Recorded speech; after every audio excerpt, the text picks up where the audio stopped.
thank you all for being here. I speak loud, I don't need a mic. And I like to move, so don't get scared if I get close up on you, all right? I'm not gonna fight you. Thank you all for being here today. It's a beautiful Saturday in Denver, and you could have been anywhere, but you chose to be here. And I applaud you, and hopefully your future generations to come. Your legacy will applaud you. So first I'd like to start by saying, Mayor, where'd the mayor go? Now, he left. There we go. Mayor, thank you so much. It is an honor to be introduced by you.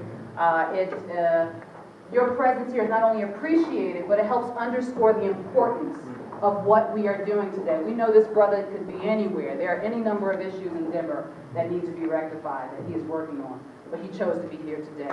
So, sir, we thank you.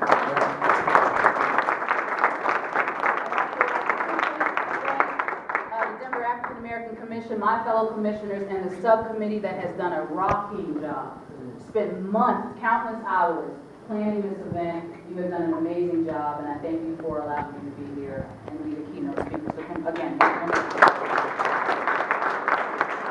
right, so let's jump into this thing. My name again is Dr. Venetia Dutra. I spend a great deal of time traveling this great country of ours, speaking to communities of color, brown and black communities, about financial literacy, about the importance of economic freedom, economic empowerment, the very thing we're talking about today. And I do so because I truly believe that economic empowerment is at the very heart of our very basic freedoms. I want you to understand that. I want you to listen to that. I want you to really gather what that means. Our very basic freedoms as a community are at the heart of that is our ability to make decisions, economic decisions on our own. Okay, so for that reason, we were going to talk, actually, the mayor has actually covered a lot of the topics I want to go into. But I want you to know a couple of things. I was going to start by telling you all the wonderful things that you're going to learn today, but I said the path of least resistance, or the most effective way to do that, is to tell you what we're not going to do today. All right? We are not going to tell you how to get rich. So that lottery thing that the mayor was talking about, that's coming. We're not here to tell you how to get rich. Okay? Why? Because rich is could very well be a very temporary thing. Okay? Money can come, and if you don't have a mind set for wealth, money will quickly go. All right? So I'm here to talk about mindset. A lot of what you're going to learn today in the breakout sessions surround a mindset for building wealth. All right? One other thing I want you to know is that I run my lectures sort of like the church. Well, church say amen, all right? So I don't want to have all the fun up here myself. I'm going to say some things, and I'm going to expect you to respond. I'm going to ask some questions, and I expect you to participate. Let's make this next 15 or so minutes fun. Again, so I travel the country, and I talk about financial literacy because I believe it's at the very heart of our freedom. Okay? It is critical. Can you all see this? No. Okay. Financial empowerment is critical to the survival of our race. I want you to catch this. Our race, our culture, our communities, and our very identity. If we are not controlling our economic destiny, then guess what? Somebody else is. And the person that is pulling those purse strings is able to tell you, just like a child, where to go, how to go, and how fast you need to get there. There's no freedom in that. So what you're going to learn today, I really want you to take to heart. Okay? Again, we all could be somewhere else, but we're here, so let's make the most of it. All right. So the first question I ask is, we're spending time here, and whenever I lecture on a topic, I always want to make sure my students understand the very nature or definition of the topic we are discussing. So we're really good in the social media age of hashtagging everything. So we're here on economic empowerment, buy black, buy the block, Black Lives Matter, hashtag. But half of us don't even know what the hell half of that stuff means. We wear the shirts, we hashtag it, but we don't really understand the concept. So let's back up, let's make it real elementary. Somebody tell me, what do you think economic empowerment really means? What does that mean to you? Don't be shy. What does that mean? Yes, brother? Access to resources. Okay, access to resources. All right, anybody else? Financial independence. Financial independence, very good. Anyone else? Real freedom. Real freedom, sis, I love it. I love all of this. It is all of those things. Okay, well, it is actually all of those things. If you were to look up the definition, you would find a number of variations of the definition. So because I speak so much on it, I sort of made it my own. I don't know how y'all see this. I can barely see this. You know, after 40, a whole bunch of crap changes. I tell you. So to me, economic empowerment means having the community, resources, and wherewithal, okay, to make financial decisions for yourself. Let's break that down. Community. Someone say community? Community. All right. Community is important because without it, we cannot thrive in aggregation. We can't thrive in aggregate. What is it for me to walk around in wealth and my people are perishing? Okay. What is it for me to gather wealth and I have to walk out on the same streets and see my brothers begging for bread? Okay. If that sits well with your soul, you better check your soul. All right. You better check your soul. And here's another. So that's at the very spiritual nature of that concept. But let's look at it from an economic state, the economic sense of the term. If I am a business owner, so let's say I've done it, I've figured it out. I'm a business owner and I'm pretty productive at it. I sell widgets, let's say. I sell whatever, doesn't matter. If my community is not thriving, can I go to my community? Can I expect my community to support my venture? No. I can't, because my community doesn't have the money to do so. So what does that mean? Am I truly free, even though I'm making money? I'm not. Because who do I have to depend on to support my success? It's not my own. So what am I looking at? We're looking at the same darn situation. We're looking at the situation where I still have to look outside of my community to depend on my wealth. They determine how good they think my product is. They determine how much of my product they want to buy and when they want to buy it. And should their appetite for my product or for me change, so does my income. Okay? So you have to be very careful. We see a lot of this in our community. The I made it syndrome, you need to go figure the crap out for yourself. Okay, you gotta check yourself because things will change on a dime. 1 minute you're in favor, the next minute you may not be so hot. And if you can't go back home, then where are you gonna go? Okay, we've seen that with Brother Kanye, we don't know what his plan is. Y'all know what I'm talking about? Some of y'all watching too much TV. All right. So community is extremely important. That's why I keep that in my definition. Don't lose sight of your community. All right, number 2, resources. We must collect resources. We must practice what we call collective economics. Okay? Let me tell you why that is important. Let's say, again, I'm a business owner. And let's say I'm successful and I need to expand. If I need to expand and I don't have enough capital in my pocket, enough cash in my pocket to do so, where must I go? You got to go to a bank. And you got to go begging for bread. You got to go begging for finances, right? So your growth, your ability to hire your own people, your ability to do and run your business as you want to not be beholden to someone else, now switches from your product and your customer base to making sure shareholders or making sure the bank is happy. Are you truly free? Are you truly free when you are beholden to someone else because they have the money and they have the power to pull that money back? Okay, again, it goes right back to the same thing. Without a community, we are nothing. All right? And this is what the term collective economics means. Brother Hancock hit the nail right on the head. I'm tired of hearing black folks say we are broke. Let me help you. We are not broke. We have over $1.4 trillion, that's with a T, in spending power. Let me tell you what that equates to. Let me give you some context on what that number really means. If we were just, and we just talking about black folk in the U.S., we're not talking about black folk all over the world, black folk in the U.S., $1.4 trillion would make us, black folk, somewhere around the 8th or 9th largest economy in the world in terms of GDP. I'm talking about, you know how many countries there are in the world? 168. About 168. 68. Let's say about 170. Oh, We yeah. would be in the top 10 we would be a nation.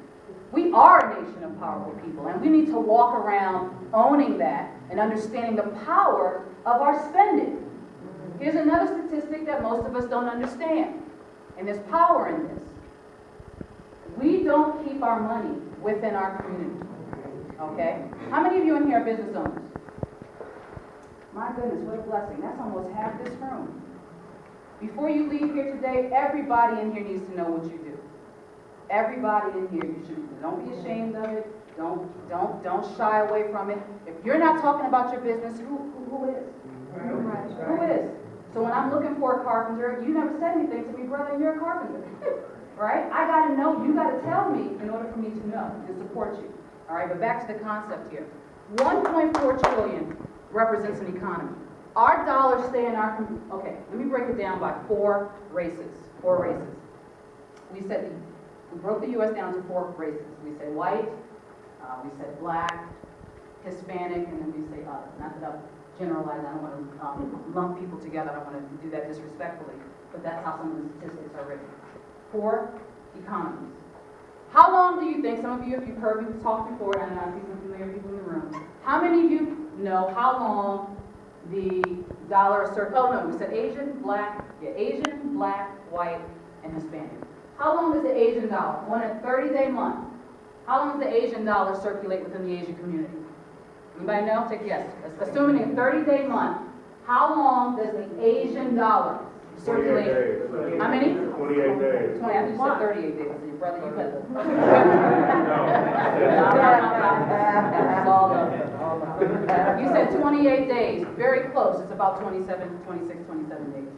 All right, the Hispanic community. How long does the dollar circulate within the Hispanic community? 16. 16, that's pretty accurate. About 17 days. No, about 14 days, 14, 15 days, something like that. The white community. Well, you have to put it into more categories than white. Yeah, sis, I'm with you. We be here all day. Everybody classifying themselves all kinds of ways these days. So let's just keep it real simple. I feel you though, sis. Just work with me, please. All right, so let's do white people. Caucasian. Forever. 30. Forever? It says forever. It says 30 days. No, it's about 20. All right. Drum roll. Black folk. Half that? Less than a day. 6 hours. So we talking hours. Okay, we're not even on a day. It's 6 hours. It's 6 hours. Let that sink in, my brothers and sisters, and we can laugh. But listen, I consult with people daily who look like they got it going on, and they really don't. We have to be very, very, very, very, very careful about how we consume. Consumption doesn't make you rich. Production does. That's right. We want to be producers, not consumers. So let me tell you something. Those red bottoms ain't helping your community. Okay? That whoever owns Daimler, Chrysler, Benz, their family is good. Trust. What about your family? Every time you make a purchase, you better be thinking, is this worth my legacy? And I know I consult with people and feel, oh, Dr. B, you got to get so deep. I just want the shoes. Okay, buy your shoes. But is this worth your legacy? That's what I'm asking you to ask. And if you got to struggle with that, you might want to put it down, go home, and rethink it. You might want to rethink it. How many of you would be better off today if somebody had left you $100,000? How would your life look?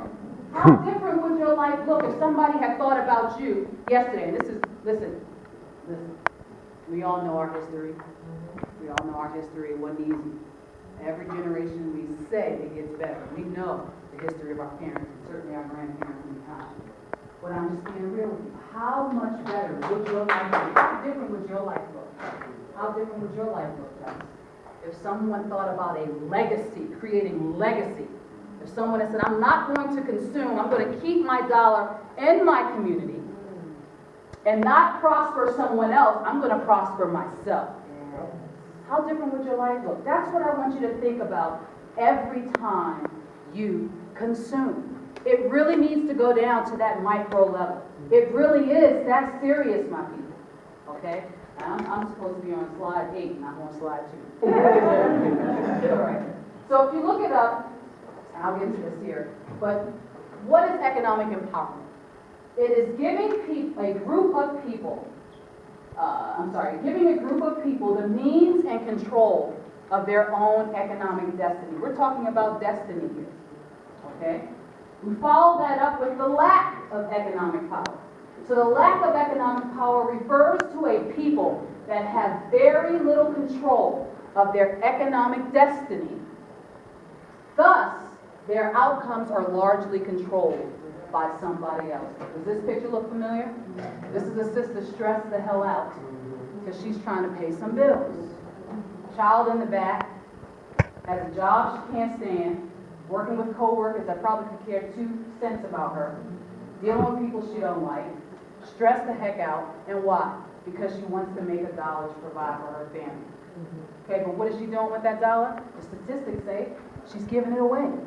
So what are we doing? We're killing ourselves for someone else to give that power right back to them. Now think about that model. It's pretty freaking brilliant. I don't knock the game. If I can hire you and pay you $60,000 a year and know you're going to give it right back, I'll do that all day, all night. That's an excellent business model for me. You understand how this works? But you got to learn to flip the game on its head. If they give you $60,000, you better keep it. Brother Mayer said, it's not what you make, it's what you keep that matters. It doesn't matter whether she makes $100,000 and I make 50. If she spends it all and I only spend 20, I'm better off. It's not the number. It's what you do with what you make that matters. We have to start making better financial decisions, or we will continue to be the last chosen, the first one fired, last one hired, and always begging. It's just reality. Just reality. All right, let's keep it moving. I just want to cover 4, I don't know how I'm looking on time. There are 4 basic themes we're going to cover today. You're going to hear about 4 basic themes today. I'm going to quickly run through them all, and we'll move on to Sister Williams. 4 themes. They are mindset, I can't read the rest, legacy, wealth building, and ownership. Mindset. Let me speak on that very quickly. I started by saying we're not here to teach you how to get rich. Rich is a temporary state. But when your mindset, when you have a mindset for wealth, that lasts you a lifetime. And it is contagious because your kids pick up everything that you do. Your kids, our kids, I can't use the restroom without somebody knocking on the door. Y'all know, sisters, brothers, come on, right? Our kids pick up everything we do. They are sponges. Whether we know they're listening or not, whether we think they are, they are. So a mindset for wealth is contagious. But also understand the inverse is also contagious. Frivolous spending, giving away your power, that is also contagious, and you will pass that legacy on for generations to come. So you have to be very, very careful. We're going to talk about building a mindset. I'm going to give you a perfect example here of what I'm saying. I'm going to show a series of pictures. Just by show of hands, I don't want you to yell the name out. By show of hands, I want you to tell me if you know who the person is. All right? Let's go. Who's that? Who knows who that is? Hands high. All right, who is that? A.I. Allen Iverson. Who was he? A famous basketball player who made a ton of money over the life of his career. All right, let's go. Next. Who's that? Had to throw a sister in here. It's hard to see. See if we can get this one. Who knows who that is? Female basketball player, WNBA. Lisa Cheryl Leslie. Swoops. That's it. Cheryl Swoops. Y'all remember? Come on, y'all got to support the WNBA. Yeah. Come on, support the ladies. Support the ladies too. All right. Also, one of the top paid WNBA players. Tons of endorsements. A lot of money. Who is that? Mansa Musa. Hold on, y'all. I'm going to ask this brother right here. You know who that is? You cannot see that picture. Good answer. That, my brother, is a rapper by the name of MC Hammer. MC Hammer. You know who MC Hammer is? Oh! I know who Migos is. I don't know who this is. MC Hammer, last one. You're gonna date yourself now. Who knows who this is? Love and Happiness. Who is this? Al Green. That's right. Al Green. Al Green. All right. What do these four people have in common? They're all broke. They were all rich. They were all rich. But they are all now broke. See the difference? See the difference? Rich is not a state of mind. Rich is a state of being for a temporary point. A mindset keeps you wealthy, and all of your decisions are a wealth building scenario.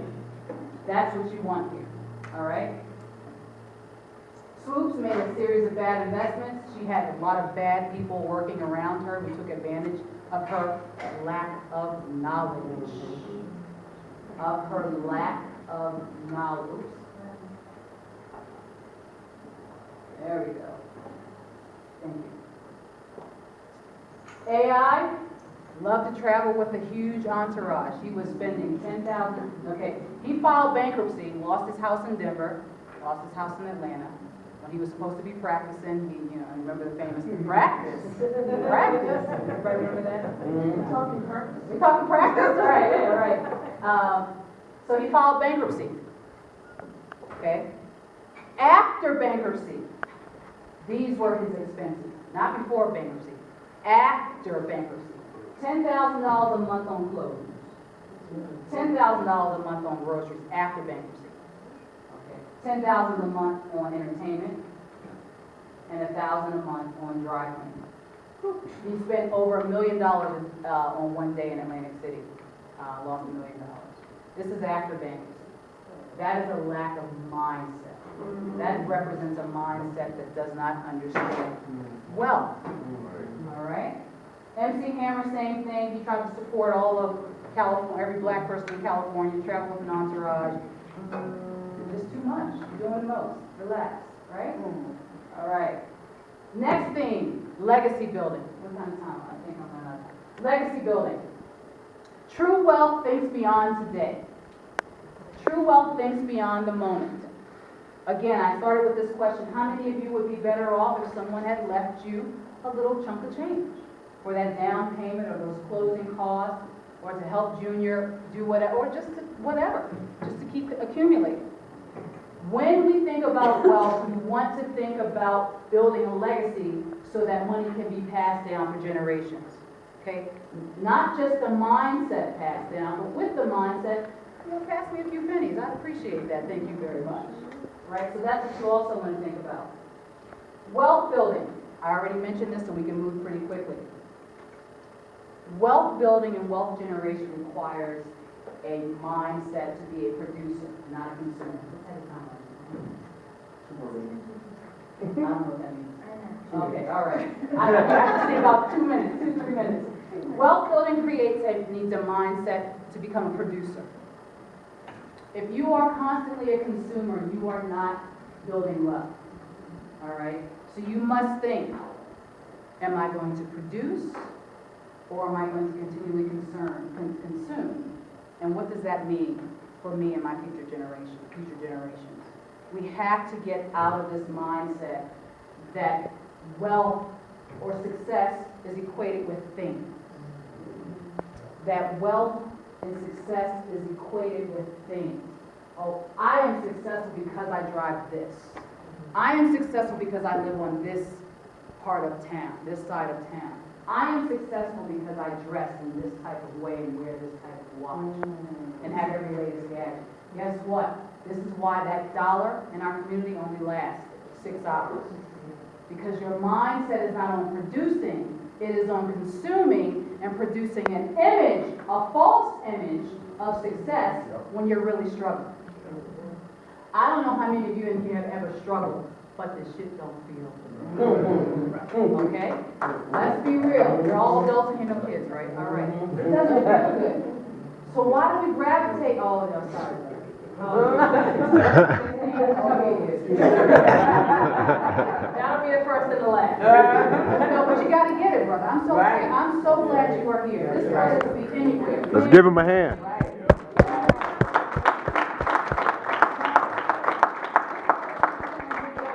He is right here. He is right here. Where are your parents? At work. Wow. Oh, that is amazing. Awesome. That is absolutely amazing. Anyway, we want to make sure we stay away from the traps. There's a lot of marketing out here trying to take every dollar you have. They don't care about you. They don't care about your kids. All they want to do is give you a false sense of security, a false sense of success, and take every dollar you have. You can't be fooled, people. You can't be fooled.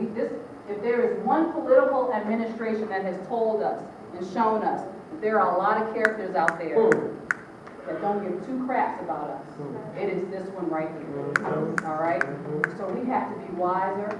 We have to come together. We have to work collectively. We have to support each other. And we have to lose and turn our ear to this marketing that has given us a false sense of what it means to be successful. All right, last, ownership. You're going to hear about ownership. Ownership is key. If you don't own anything, guess what that means? Somebody else is controlling what you do. If you're paying rent to someone, let me tell you something. There's nothing wrong with paying rent. I'm renting a house right now. I also own multiple houses. Sometimes situations do call for renting. No problem. But understand that needs to be a temporary situation to get you to a more permanent situation. Because guess what? When my lease is up, if my landlord says your rent's going up $600, I have no recourse but to pack my clothes, sir. But to pack up my little stuff and leave, or to pay up or shut up. You have no control when you don't own. It is not by chance that we were never given 40 acres and a mule. They knew that there was power in ownership. All right? So you better be clear on it. Better be clear on it. We have to own.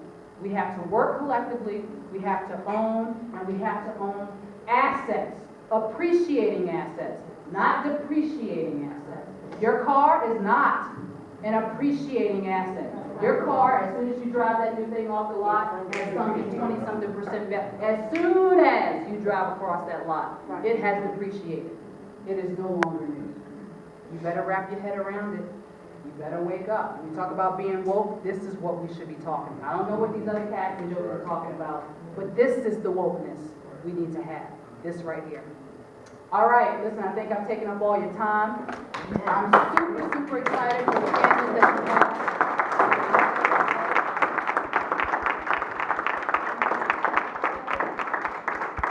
I now have the pleasure of calling up a dear friend, another fellow commissioner who has worked tirelessly on this effort.